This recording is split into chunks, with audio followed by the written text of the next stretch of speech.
sa Bacolod, Aksyon Radio. Aksyon Radio! Ang inyong mabatian, isa kabilayaran ng programa. Kung anuman ang ginhambal sa natungdan, wala kahilabtanan ang tagdumalahan sining muragwagan. Madamugid nga salamat.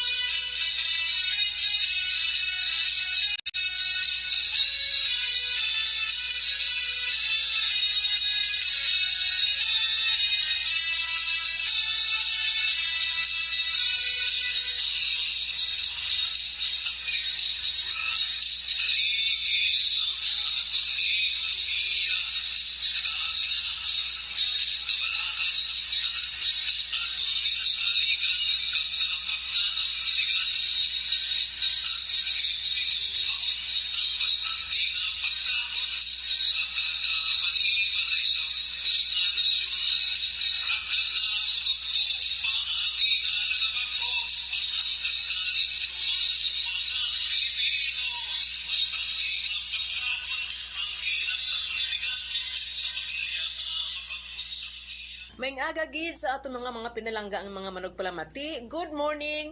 May buntag sa aton ng mga pinalangga gid nga mga soke sa kanginan no diri sa aton nga programa kadalagan sa agrikultura. Ini ang inyong angkor no sila Perartilia nagatamyal sa aton mga manugpalamati, sa aton mga fisher folks, mga farmers naton, aton nga mga farm laborers, mga farm workers, kag tanan-tanan nga stakeholders sa aton sa agrikultura. May agagid no medyo madugay nga wala kita tamyawanay pero subong nga aga nang dalaw naman namon sa inyo ang informasyon, updates kag mga programa diri sa aton nga programa. Kag of course ini nga programa ginasakdag sang Department of Agriculture Regional Office 6 sa pagpanguna ni Regional Executive Director Ma'am Remilian Ricoter, kaupo ng iya duha ka Regional Technical Directors na sina Engineer Albert Barogo kag Dr. Peter Sobrevega. Sini nga aga kag ini man of course sa programa ginadulong gid sa inyo sang Office of the Provincial Agriculturist sa diri sa Provincial Government sang Negros Occidental sa pagpanguna sang atong gobernador Eugenio Jose Bong Lacson, kaupo ng iya nga Vice Gobernador Jeffrey Ferrer. Kag of course ini man nga palatuntunan ginasakdag sang Office of the Provincial Agriculturist sa pagpanguna sang aton nga Provincial Agriculturist Dr. Edmundo Raul Y. Causing. Kag amon man ginatamyaw ang aton nga mga kapdanan sa Office of the Provincial Agriculturist no, ang aton nga mga agricultural technicians, ang aton mga agricultural technologists, kag tanan-tanan gid nga mga commodity coordinators diri sa probinsya sa Negros. Mayong aga sa tanan kag saludo gid kami sa inyong nga kapisan. Kag sini nga aga no ang aton nga mga mangunguma tal-an naman namon kamo sang importante naman kag mga dagko nga mga issues man inini siya parte sa agrikultura kag sini nga aga ari kita subong sa aton nga special nga sector no may ari kita dir subong dinapit nga nakita naton sini nga aga gid kag bulahan gid kita kay nakita naton si ang isa naton ka upod man sa Department of Agriculture under naman ini siya sa Philippine Coconut Authority. So gusto na akong ipakilala sa inyo ang aton nga guest subong nga aga ang aton nga OIC Division Chief Serafin Osterlayog IV. Okay, so good morning sir no kag mayo gid nga nagkita sini nga aga kag na mapamangkot naman namon ikaw kung ano gid bala ang aton nga mga priority program. So but before that sir tagan pa ikaw sang kun sa pagpanamya sa aton mga manugpalamati diri sa Diva Easy Action Radio. Diva Easy. Okay, good morning everyone. Ma'am Lucille, thank you for the opportunity nga makatubang sa imo, yes, makaatag sa amon message sa aton mga coconut farmers, fisher folks, and basta mga farmer, including mga rice farmers nga ginakater man naton sa aton mga programa. Kay may mga fisher folks man kita nga coconut farmers at the same time.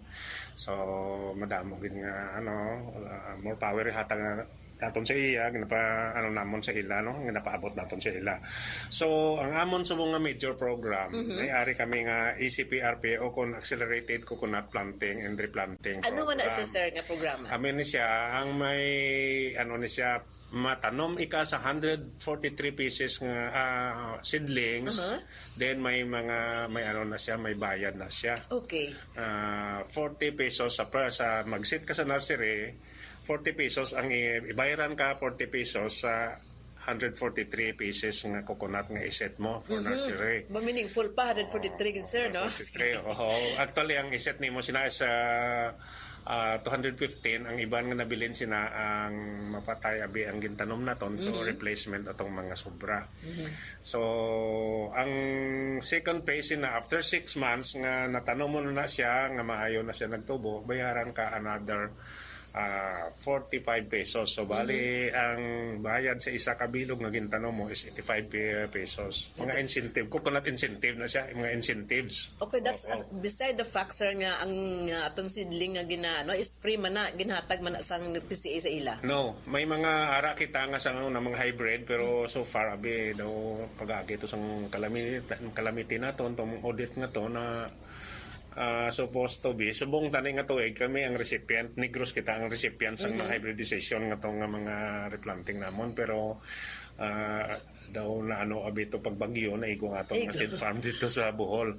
So ini siya, ikaw niya mapili sang imo gusto nga iset, either dwarf or tall coconut tree, kung ano nga variety gusto. Diyan sila makuha sina Kung ang aton mga farmers. may ara nga may nagabaligya diri nga mga nagabaligya manda nga mga seed nut supplier, or pwede ka mo makaprocure sa inyo kauglingon kung may mga nagastanding na kamong daan ka pa mga dira ka mo magkuha, dason iset nyo, then later ko akadtuhan sa amon agriculturist i-geotag kung ara nagigay plastara mo na isulod ka sa master listing. Okay. So pagtanong pa lang ang daan, sir, dapat nakakontak na sila sa inyo. Yes, pag-sit mo pa lang sa nursery kay dira naton i-process ang payments ang pag-sit sa sitting pa lang sa seed nuts nga naka-intend ka, then maabotang ang imong pangalan sa master list naton. Okay. So klarohon ta lang gali sa aton mga manok palamatino nga at your own initiative, pwede gid sila kapangita gali sang seedling yang nga gusto nila nga itanom. So it's on the part na lang ya sang pag-set mo na sang imong nursery or magsugod ka tanom, mo pag-inform mo sa PCA. Yes, ma'am. Kaya kung whatever nga you need nga assistance, ara man kami anytime. Ano, sir, ang form nga assistance na pwede naton mahatag sa ila? Tip mo lang na siya for the meantime, incentive lang for the meantime na siya. Okay. Then after that, may mga fertilization program man kami. Nga sila say mga bearing trees naton nga hatag naton sa mga micronutrient fertilizer. Last week to gani dito kami sa kuman si PA sa Alimatok kami dito nang distribute sa sang rice nga ano to sang RCEP nang distribute kami sa micronutrient namon para sa kalubihan kay may mga target man kami nga programa dito sa Cadiz City. Very good, sir. So minute to sir, when you say micronutrient fertilization, so ano na sir, in the form of ano na siya, organic or inorganic fertilizer? Usually may organic kami nga ginahatag. Okay. Kay papilion tamang napili man ng tao, may mga areas kita nga hindi siya sang inorganic. Just like ang aton ngayon gina-acknowledge diri ang Victorias is yes.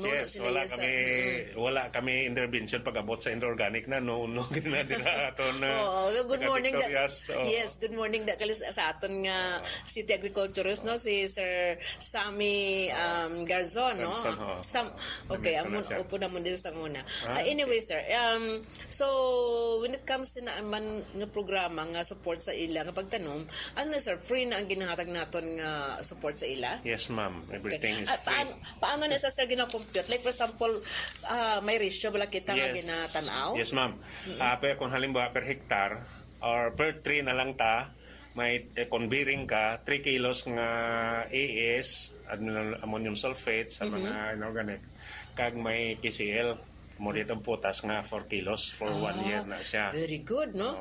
So ang frequency sang taga-ay, sir, that's meaning to say kapila ka maghatag sa katuig? Yearly. Yearly gid.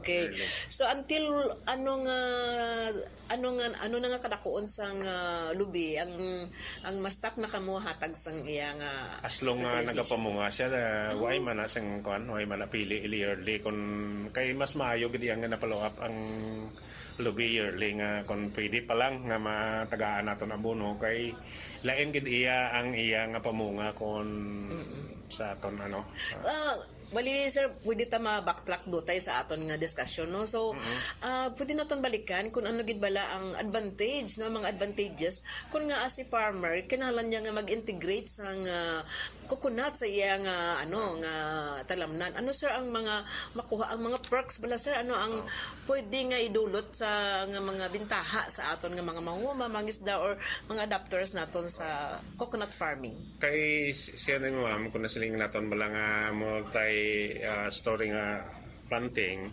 may added income kasang sa single plant ka Yeah, lang. so added income. Added income gina siya, number one gina siya. Added income. Okay. Then mas advantageous gid siya kay parehas na kung anong programa namon kung naga-intercrop ka, mga intercropping. May mga intercropping programs mo kami. Ihatag kung naga-intercrop ka sa muna nga area mo.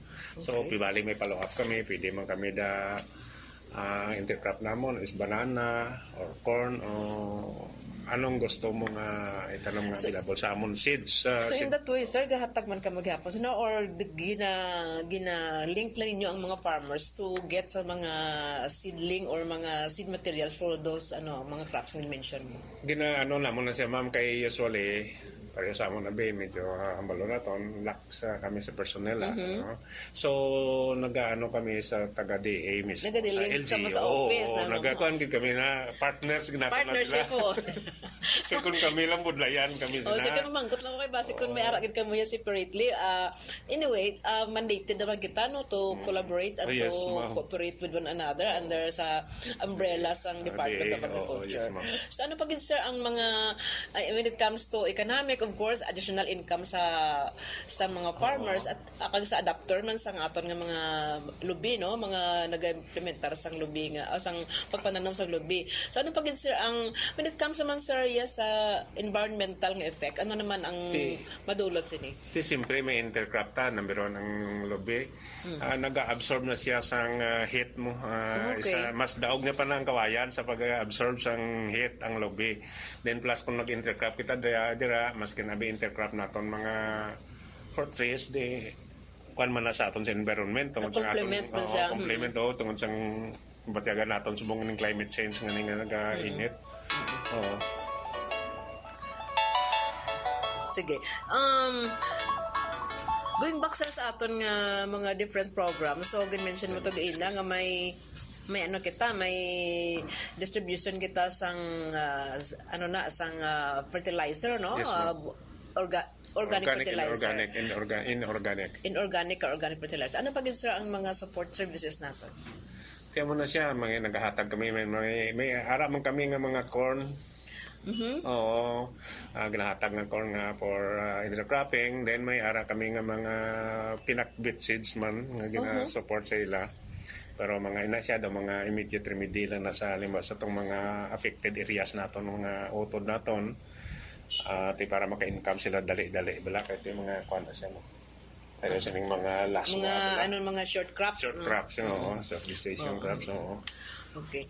So, you mentioned a while ago, sir, nga may programa kita sa rehabilitation o bala sa kung nag-agi di sa aton ang Odette, no? So, when it comes to your special nga sector sa coconut naton, sir, mahambal mo bala pila ang estimated damage sang nagaligad nga Odette? Kag ano naman ang mga programa to rehabilitate?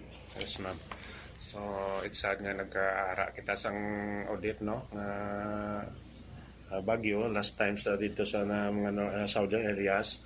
So sa amon intervention subong, that's why ganing nga area ko ma'am kay mag-coordinate kami diri sa aton diri kay Dr. Kausing sa UPA and sa PDRRM nga may intervention kami dito. May padala kami nga sa 7 ka tsenso para balang ikat ina ang mga Kratumba, nga lobby nga hindi bala mapuslan kag para nang iba na disturbo sa dalan ti ikat namo na siya ang kuan naton sina bali ang farmer na kung willing nila nga ipasarahin na siya pwede gihapon pero ang amon nga ginabayad may bayad kami sina amon na ang operator kag mga helper sa pagkat sinang mga lobby nga naglapta unless nga gusto mo iya nga pasarahe sang imo di ikaw iya added income mo na ikaw imo na siya iya nga bayaran okay. mo oo. So sir, ano nga mga areas naman na sir ang gravely affected sa sina nga programa? Hinubaan, Sipalay and Kawayan. So more or less ang toppled down ginamon mga more than kuan na gid na siya mama. Totally down gid oo mga more or less mga 8,000. 8,000 ba kanugon sir no? Sa biring pa lang na. Wala abot ang lang. mga non-bearing kay wala namon giniisip tong mga non-bearing kay ang bearing ang importante. So siguro ang mga estimate namon din nga na damage ang coconut trees naton diri sa southern portion sang area ta mga more or less mga 60,000 including na mga bago mga ano pa ng mga linghod pa, mga newly planted, kay tigin bahaan. Okay. So, kada ko gali sir sang magiging impact sa nasa when it comes to production no sa aton nga lubi because kada mo gali sang na pinsala gid. So, gin-mention mo gid nga 8,000 kabilog ang sa fruit bearing na sila nga mga trees. Kag tapos huligan nato ng mga farmers nga or ang mga aton mga planters dira no nga mga farmers naton nga makakas ina sa mga obstruction sa dalan, sa waterways or wherever nga dito sila. So ang matabo na sir. So ang aton nga gina-inform naton gali dada ang sa Kawayan, Hinubaan kag Sipalay. Ano gani sir nga mga adlaw kamo didto? Kay siguro nagapamata sila subong sa aton nga mga nga radyo kag ma-inform na nga daan sila para makaprepare sila. Ano sir nga mga pizza? Mga on-call man kami ni time mo pag Martes na Lunes sa office, kung Martes na siya dito sa field ang tawo namon, din nag-hire kami dito sang isa ka contractual mag-monitor sa sining gina-obra. Okay. So kan lang inang at any given time lang mag-aligmat ning sila sa schedule nga pagkakataon dito. Kag ang purpose na ma'am nga nang iba na siya nga tipuno naton ikatabi kag ipang plastan na kuhaon sa kalsada. Butangan nato na siya sang log traps. Log traps kay ti nabalaan mo kung madunot ang aton nga mga coconut trunk. Istara na siya sang Renovital o kung bagangan. Oo, mga yes, mga pest. Mahimo kami na log trap but silingon bala may 1 meter kami sa buong apat nga lobby ang ginutod butangan nato das ang mga medium nga sinarahe abe or sawdust or kaudang or mga ano bala nang madunot ng mga nang hapos lang ma-decompose ng mga materials. Then may mga green muscardine fungus kami na sila nga ibutang para kung kay dira na sila mag-itlog. Mabalay, mahimo na nila nga breeding ground. Mahimo na siya ma-sterile ning mga iya nga itlog kag okay, hindi na hindi na siya fertilize. Siya muna siya nga para makontrol isa sa mga control measures naton para nga hindi magduging ang mga Renovital na tukaw sila kag mag-atake. So ang matabog na sir nga sa pagkuha niyo sang mga trunks sang lubi, ang iyas na mga remnants, mga mga bilin-bilin da nga mga bagay, no, ang dahon siguro mga ibanda nga mga wag na tipon na sila ginatrain ta ang ginatuluan ta mga farmers nga dapat tipunon nila ang mga remnants sang pagsirahi kag mga para nga mabutangan sang control measures para nga mapatay ang mga posibleng magtubo dra nga mga pest nga bagangan no sa kay mangindom kay na sila mo na mayanghag na nga aton nga mga pest nga ay baka nami kami ginhimol kun labalay so kanahan gid na sila sa lubi basta nga pang lubiya kay mahumot ang iyan nga mga dunod dra gina paborito nila nga malian so that's why nga kahapon gani nag-meeting although holiday nag-meeting ako dito sa issue man kahapon then may ginpadala nga initial ang taga Davao da isa ka karton tong GMF so bali ang isa ka karton per karton na good for one so bali apat ka sa isa ka hektarya apat na siya ka log trap aton ibutang log trap ang tawag log traps So ano na sa sir ang proseso ginakudal siya or ginatumpok lang siya sa area kag nabutangan sang may specific chemicals or- specific nga area na siya kay dapat kung halimbawa isa ni ka hektar butangan di sa strategic point kag butangan na siya. So Okay. that's why nga may ara kita nga chinso operator nga may bayad na sa amon kami na PCA na nag-handle. naka-care off sa inyo ang Yes, budget for ma'am, that? helper.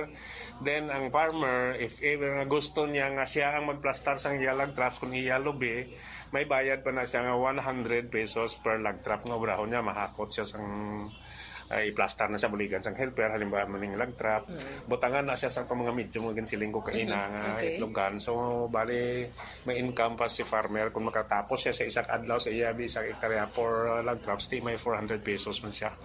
Okay. So, meaning to say, sir, before doing sina, ang atong na farmer, gina-orient ginaton Yes, sa ma'am. mga proseso, no? Kung paano niya himuon, paano siya gina-assist sa iya nga pag kuha sang mga nagkalatumban niya nga mga lobby.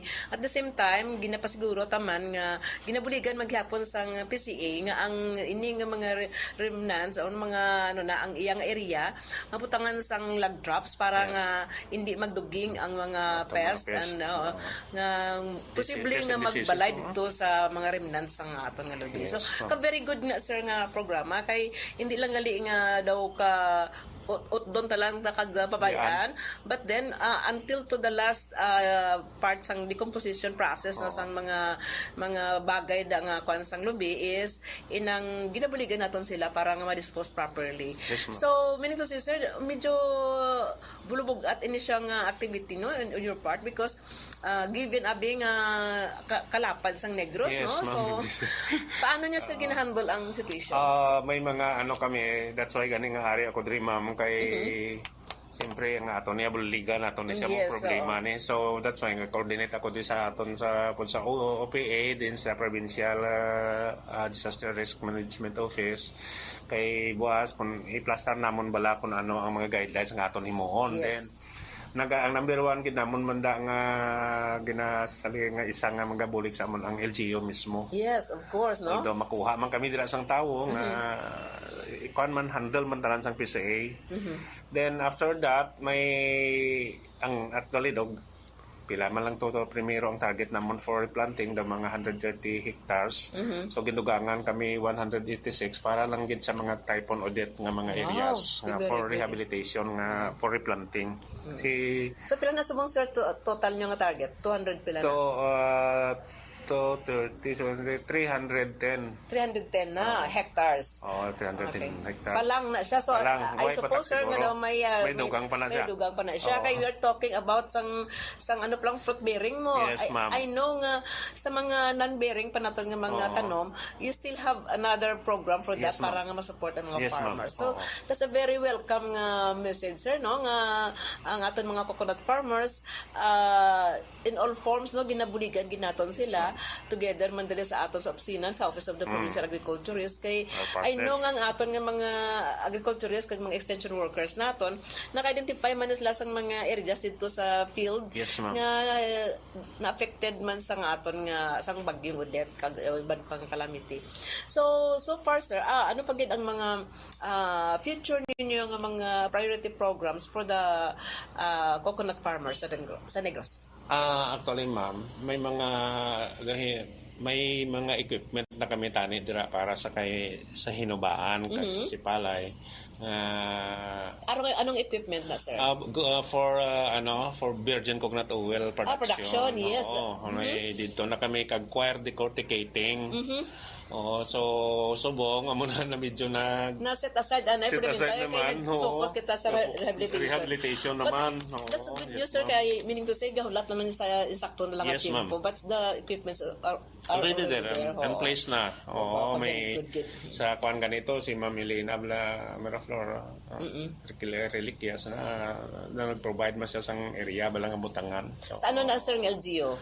sa hinubaan kay Hinubaan, si Palay. Sipalay, Kay ang matabo siya na ma'am, may budgeted na siya nga may buying station sang kopra dire sa kuan, kopra dire sa Kawayan, Sipalay and Hinubaan. So medyo na amo na antala kag plus nga ang wala pa na pirmahe sa atong presidente ang CFIDP o Coconut Farmers Industry Development Plan. Okay, that Wala remains, ano na, sir, daw medyo because of the banning and everything, siguro, yes, sir, ma'am. that's affected. Anyway, moving on sa aton nga programa, sir. So, kadamo gid sang in-store na sa aton nga mga identified as you mentioned, sir, more or less ang aton gali nga bulk sang aton nga mga coconut trees are found in the southern Negros Kidman, no? Sa Hinubaan, yes. si Palay kag Kawayan. mga area. So, ang project North and na South. North and South. North and South, okay. Oo. So, sa South, okay. Sa South, kalisang ginamin ko. Anyway, meaning to say na, ang aton nga mga partner LGUs dira, no, very, gid kamo, very blessed gid kamo to have with you sang PCA naton nga programs because na-identify na ka mga daan kag for future na gid nga mga implementation sa ang mga programa. Galing kay medyo naantala lang because of the UDET and of course, ang aton nga mga political nga mga activities pa, no, more or less man na siya. Pero I think ang ginambal mo gina, sir, are already in store, no, on the pipeline naman na siya nga implementation. Kag we're very happy to know all the programs also. Kag kabay pa nga aton nga mga listeners dahil nakabatian man ninyo ang mga maayong nga mga programa sa Philippine Coconut Authority nga gina-target man ang aton nga mga coconut farmers kag planters. So, sir, balikan talang do tayo siguro, sir, ang paano naman subong ang presyohan na isang kopras Last week the 48 to 52. Okay, kaamong per kilogram. Kaya ginagamit gihapon nato na, sir, sa mga sa oil production, di ba, no? Kag ang ako na hibaluan nga ang aton nga coconut oil is more healthy, you know, healthier than the rest sang aton nga mga mga oils available in the market. So ako sir, I still go for linoleic acid na yan namin sir, ang coconut oil ginaton niyo. So mahigit kay ang aton nga Department of Agriculture under sa Philippine Coconut Authority, no, nga programa tagaan gid dia sang dako man yang atensyon ang atong mga coconut farmers, mga oil producers naton diri sa Negros nga maka-contribute man sa atong development. So, sir, thank you very much sa imong nga time, no, kag paano na nila, sir, makontak ang imong nga number kung may mga interest sila. So may ginatag di sa akon si sir actually, no, pwede ko ni sir malawag, no. So pwede naton makontak si sir Engineer Serafin Oster Layog the fourth. Yes, ma'am. Sa number ngayon, no, kung may mga pamangkot kamo party sa Philippine Coconut Authority. So dial lang ninyo ang 0918-331-8055. Libaton ko 0918-331-8055. Kag of course mara sila landline nga gina-provide rin, no. Landline number is ang aton nga area code is 034-714-4612. Sa liwat 034-714-4612. Ang akong ginahambal nga 034 amo na siya ang area code. Pero ang ilagi dyan nga landline is 714-4612. Okay, so there you go mga aton nga mga pinalanga nga mga manugpalamati. Kabay pa nga nakakuha naman kamo sa mga informasyon, updates, no, sa aton nga mga programa diri sa Department of Agriculture, ilabi na gid sa aton nga Philippine Coconut Authority. So, sir, last message naton sa aton nga mga farmers. Oh yes, sa aton mga coconut farmers, inyo man siguro nakita nga amon dira nga intervention sa inyo daway man kami nagakulang. O kung kaysa kulang-kulang gid man abi, pero bot silingon nga kami tinatagaan ginamon na priority kung ano ang ginahatag sa amon nga para gid na sa inyo ginahatag ginamon na siya.